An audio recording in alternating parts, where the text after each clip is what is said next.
City cable. నేటి ముఖ్యాంశాలు. తాండూరు పట్టణంలోని పాతకుంట విఘ్నేశ్వర కాలనీలో ఆసుపత్రికి వెళ్లి వచ్చేలోపే దొంగతనం. City cable. సిటీ కేబుల్ వార్తలకు స్వాగతం. వార్తలు చదువుతున్నది మఠం నిరంజన్. తాండూరు పట్టణం ఆదర్శనగర్ పాతకుంట విఘ్నేశ్వర కాలనీలో చైతన్య పాఠశాల సమీపంలో పట్టపగలే దొంగతనం జరిగింది.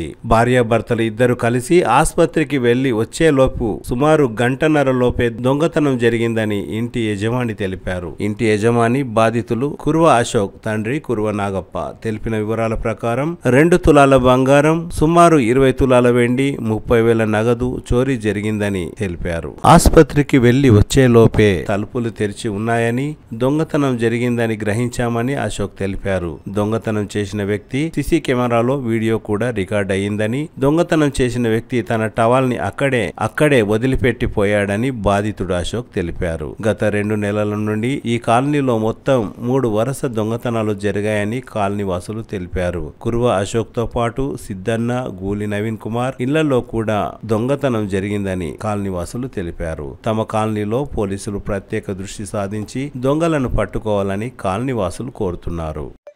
మేము ఇంట్లో ఎవరం లేము, ఇద్దరం హాస్పిటల్కి వెళ్ళినాం సార్. హాస్పిటల్కి వెళ్ళి వచ్చేలోపు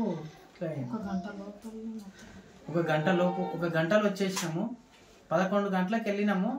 12:30 1 వరకు వచ్చేసి చూసేసరికి తలుపు డోర్లు తెరిచున్నాయి. తెరిచుంటే ఎవరు ఉన్నారని చూసి అప్పటికి ఎవరు లేరు, వెళ్ళిపోయాడు. ఆయనది ఒకటి టవల్ కానీ మర్చిపోయాడు.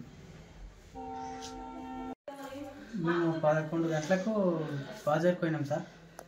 బాజార్కి పోతే వచ్చేసరికి రోడ్ కొంటే ఒక్కడే వచ్చినట్టున్నాడు. అవి తలుపు పగలగొట్టి ఒక 2 తులాల బంగారము, ఒక పట్టీలు, 2 జతల పట్టీలు పాపయి ఈమె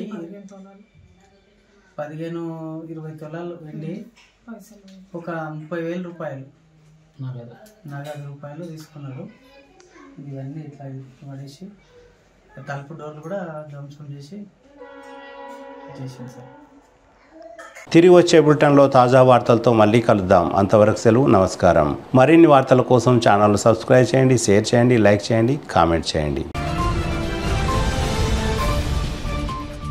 సిటీ కేబుల్.